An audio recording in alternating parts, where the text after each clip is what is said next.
और विपक्ष के बड़े बड़े नेता इसका मजाक उड़ाते हैं। लगता है कि जनता बहुत जल्दी उनका ही मजाक उड़ाने वाली है। जैसे जापान की इकोनॉमी को अगर स्टडी करें, साउथ कोरिया की इकोनॉमी को स्टडी करें, इन सब ने अपने इकोनॉमिक जर्नी में जब ग्रोथ वाला जो पाथ था उसमें मैक्सिमम उन्होंने ध्यान दिया मैन्युफैक्चरिंग। अगर हम अपने पड़ोसी देश चाइना को भी देखें, वहां पर भी उन्होंने बहुत बड़ा फोकस दिया मैन्युफैक्चरिंग। एक लंबे टाइम तक देश में मैन्युफैक्चरिंग को एक इम्पोर्टेंस देनी है करके बोलते थे, लेकिन वो इम्पोर्टेंस कभी तक मिली नहीं। मोदी जी ने 2014 में आते ही सबसे पहला जो बड़ा इकोनॉमिक प्रोग्राम लॉन्च किया था, जो बहुत बड़ी इकोनॉमिक फिलॉसफी लॉन्च की थी, जो इकोनॉमिक थॉट लॉन्च की थी, उसमें मेक इन इंडिया का बहुत बड़ा हिस्सा आपका मोबाइल फोन। ये सोचो 10 साल पहले कहीं गिनती में नहीं था मोबाइल फोन। फार्मास्यूटिकल्स एकदम पीछे रहता था, बहुत सारी चीजें जो एकदम पीछे रहती थी वो आज टॉप 4 प्रोडक्ट्स में एक्सपोर्ट के आगे। अभी डॉक्टर रघुराम राजन बोलते हैं ना कि मैन्युफैक्चरिंग नहीं है, केवल फिनिशिंग है, केवल असेंबली है। उसका मैं आपको एग्जांपल देने के लिए एक क्यूब मंगवाया। डॉक्टर कार्ति चिदम्बरम जी अभी थोड़े दिन पहले ट्वीट किए कि असेंबलिंग इज नॉट मैन्युफैक्चरिंग। ये प्रिसीजन का काम है। आप देख रहे हो, ये इतना प्रिसाइज काम है जिसमें आपको यूं देखोगे तो आपको कहीं पे कोई इसमें कट नजर नहीं है। इस साल मोबाइल फोन की मैन्युफैक्चरिंग करीब 50 बिलियन डॉलर होने वाली, यानी करीब 4 लाख करोड़ की होने वाली है, राइट। और बहुत मॉडर्न टेक्नोलॉजी के इंजन्स बनने चालू हुए, जो आज भी अगर आप जाओ उस इंजन के अंदर 12,000 हॉर्स पावर के, तो उसमें ऐसा लगता है जैसे किसी कंप्यूटर सेंटर, डेटा सेंटर में खड़े। आपको लगेगा नहीं कि आप किसी रेलवे के इंजन के अंदर हो, कंप्यूटर का डेटा सेंटर जैसा लगता है। जैसे जापान की इकोनॉमी को अगर स्टडी करें, साउथ कोरिया की इकोनॉमी को स्टडी करें, इन सब ने अपने इकोनॉमिक जर्नी में जब ग्रोथ वाला जो पाथ था, ग्रोथ वाला जो पीरियड था, जिस पीरियड में वो लो इनकम से मिडिल इनकम से हाई इनकम की तरफ बढ़ रहे थे, उसमें मैक्सिमम उन्होंने ध्यान दिया मैन्युफैक्चरिंग पे।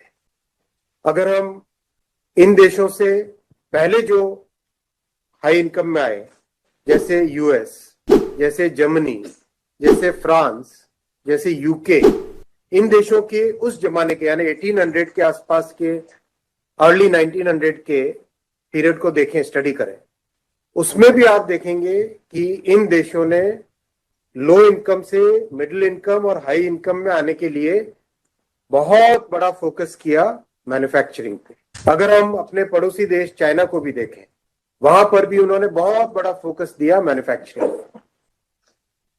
यानी हमारे समकक्ष जितनी इकोनॉमीज है, हमारे बराबर की साइज के जितने देश हैं, हमारे इस ग्रोथ के पाथ में जितने देश गुजर चुके हैं, उन सब ने अपने देश में, अपनी इकोनॉमी में, अपनी अर्थव्यवस्था में मैन्युफैक्चरिंग को बहुत बड़ा एक स्थान दिया था। यही मोदी जी ने 2014 में आते ही सबसे पहला जो बड़ा इकोनॉमिक प्रोग्राम लॉन्च किया था, जो बहुत बड़ी इकोनॉमिक फिलॉसफी लॉन्च की थी, जो इकोनॉमिक थॉट लॉन्च की थी, उसमें मेक इन इंडिया का एक लंबे टाइम तक देश में मैन्युफैक्चरिंग को एक इम्पोर्टेंस देनी है करके बोलते थे, लेकिन वो इम्पोर्टेंस कभी तक मिली नहीं। आप देखेंगे जब मेक इन इंडिया पीएम साहब ने लॉन्च किया, जब मोदी जी ने, पीएम साहब ने जब मेक इन इंडिया लॉन्च किया, वो एक बहुत बड़ा बोल्ड स्टेप था, एक बहुत बड़ा टर्निंग पॉइंट था, एक थिंकिंग में चेंज लाने का। मैं आपके साथ आज बैठा हूं ये क्लियरली आपके साथ डेटा और फैक्ट के साथ बताने के लिए कि हम उस परिस्थितियों में अब पहुंच गए हैं जब हम बहुत जल्दी $1 ट्रिलियन एक्सपोर्ट्स के लिए तैयार हो, और उसके पीछे फाउंडेशन है मैन्युफैक्चरिंग की। मैन्युफैक्चरिंग, मेक इन इंडिया की सक्सेस, डिजाइन इन इंडिया की सक्सेस, इनोवेट इन इंडिया की सक्सेस और सीरीज ऑफ प्रोग्राम्स जो उसके बाद में लाए गए, सीरीज ऑफ सिंप्लीफिकेशंस जो किए गए, एक तरीके से ये उसका पूरा रिफ्लेक्शन है। अगर हम डेटा देखें तो आज एक्सपोर्ट्स हमारे $762 बिलियन पहुंचे हैं। एक लेवल से ऊपर बढ़ते हैं, मिडिल इनकम, लो इनकम से मिडिल इनकम की तरफ जाते हैं, तो लोगों की इच्छा होती है कि अच्छी फैक्ट्री में काम करें। खेत में काम सरप्लस अगर हो जाता है, खेत में अगर लेबर सरप्लस हो जाता है, उस लेबर को एब्जॉर्ब करने के लिए मैन्युफैक्चरिंग चाहिए होती है।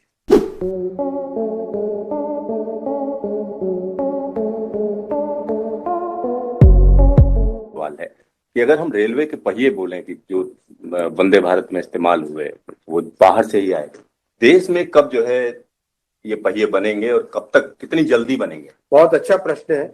अब देखिए, आप एक एक कंपोनेंट पे अगर फोकस करके काम करें, अगर मोदी जी यही कहते हैं आत्मनिर्भर बनो। आत्मनिर्भर बनने का मतलब नहीं कि दरवाजे बंद कर दो। आत्मनिर्भर बनने का मतलब अपने लिए तो बनाओ ही बनाओ, दुनिया भर के लिए बनाओ, ताकि हमारे लोगों को रोजगार मिले, बाहर का पैसा हमारे पास देश में आए। तो पहिए के लिए फोर्ज्ड व्हील जो होते हैं, जिसमें फोर्जिंग का प्रोसेस होता है, बहुत ही एक हाई टेम्परेचर पे उसको बड़ी हैवी प्रेस से फोर्ज किया जाता है ताकि इस्पात एकदम सॉलिड मजबूत बन जाए। छोटे से छोटा भी उसके अंदर कोई एयर का पार्टिकल नहीं रहे, कोई गैस का पार्टिकल नहीं रहे। उसके लिए फोर्ज्ड व्हील का काम जब चालू किया, अपने देश को जरूरत है करीब 80,000 व्हील्स पर एनम, राइट। इस तरह का प्रोजेक्ट बनाया कि उस प्रोजेक्ट में 2,30,000 पहिए हर साल बनेंगे, फोर्ज्ड व्हील्स बनेंगे 2,30,000। यानी अपने देश की रिक्वायरमेंट पूरी होगी और दुनिया भर में, यानी पूरे यूरोप को, पूरे अमेरिका को, चाइना को, साउथ ईस्ट एशिया को, यहां हम एक्सपोर्ट कर पाए, ऐसी क्षमता अपन ने डेवलप कर। ये एक थॉट प्रोसेस में चेंज है।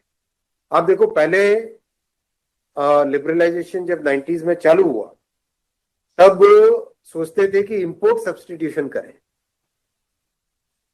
करेक्ट, इंपोर्ट सब्स्टिट्यूशन का शब्द हम लोगों ने जब कॉलेज में होंगे तब पढ़ा, न्यूज़पेपर्स वगैरह में ये रहता था। अब एक्सपोर्ट लेड ग्रोथ की बात कर रहे हैं, राइट।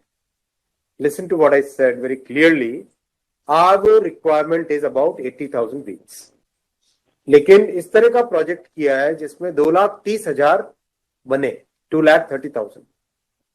तो 80,000 हमारे यहाँ कंज्यूम होंगे, बाकी का एक्सपोर्ट हो, राइट। और जल्दी अगले साल सेमीकंडक्टर चिप भी आने लगेगी, तो सेमीकंडक्टर भी इस मोबाइल फोन्स में भारत में बना हुआ है। अगर घर में आप सुबह उठने के बाद से देखो, लाइट जलाई, उसमें लगा हुआ है सेमीकंडक्टर चिप, राइट। किचन में गए, फ्रिज अगर खोला, फ्रिज में सेमीकंडक्टर लगा हुआ है। आपने अगर एयर कंडीशनर ऑन किया, उसमें लगा हुआ है। पंखा ऑन किया, पंखे में सेमीकंडक्टर लगा है। घर से निकले, स्कूटी पे निकले, बाइक पे निकले, कार में निकले, या मेट्रो से आए, या किसी भी चीज से आए, बस से आए, सब में सेमीकंडक्टर लगता है। आज हम यहाँ पे बैठे हैं तो अपने आसपास की जितनी भी चीजें हैं, फोन है, ये कैलकुलेटर है, या आपके जो आईडी है, इन सब में सेमीकंडक्टर है। यानी अगर सेमीकंडक्टर इंडस्ट्री देश में होती है तो आप बहुत सारी इंडस्ट्रीज को प्रोत्साहन दे सकते। जब रेलवे में एक बड़ा प्रोजेक्ट आया, मधेपुरा प्रोजेक्ट, उसमें इंजन बनने चालू हुए, राइट। देश में बहुत मॉडर्न टेक्नोलॉजी के इंजन बनने चालू हुए, जो आज भी अगर आप जाओ उस इंजन के अंदर 12,000 हॉर्स पावर के, तो उसमें ऐसा लगता है जैसे किसी कंप्यूटर सेंटर, डेटा सेंटर में खड़े।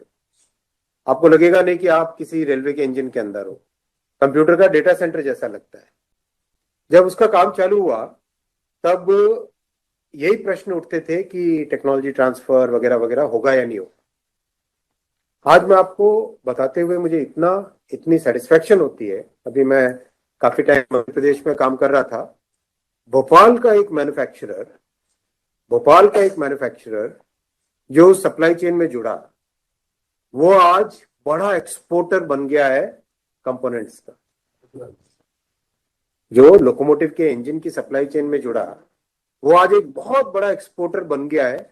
और इस गर्व के साथ वो कहता है कि पहले हम लोग सोचते थे क्वालिटी क्या है, समझ में नहीं आती थी, क्या चीज होती है क्वालिटी, कंसिस्टेंसी, सिक्स सिग्मा क्या होता है, मैन्युफैक्चरिंग की क्वालिटी क्या होती है, मेटलर्जी में क्या ध्यान देना होता है।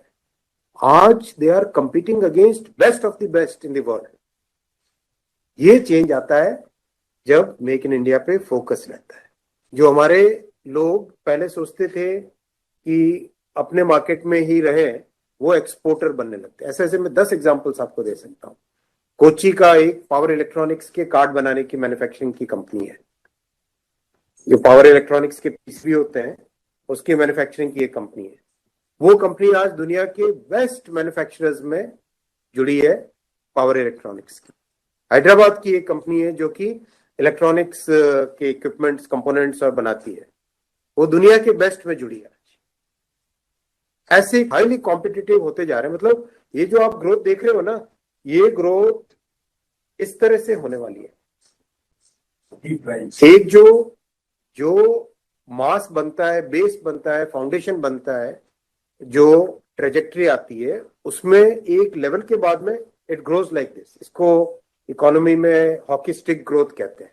हॉकी स्टिक देखते हैं ना अपन, पहले ऐसा है लेकिन फिर उसके बाद में सीधी ऐसी ग्रोथ है, तो हॉकी स्टिक ग्रोथ कहते हैं इसको। वैसी कंडीशन होने वाली है।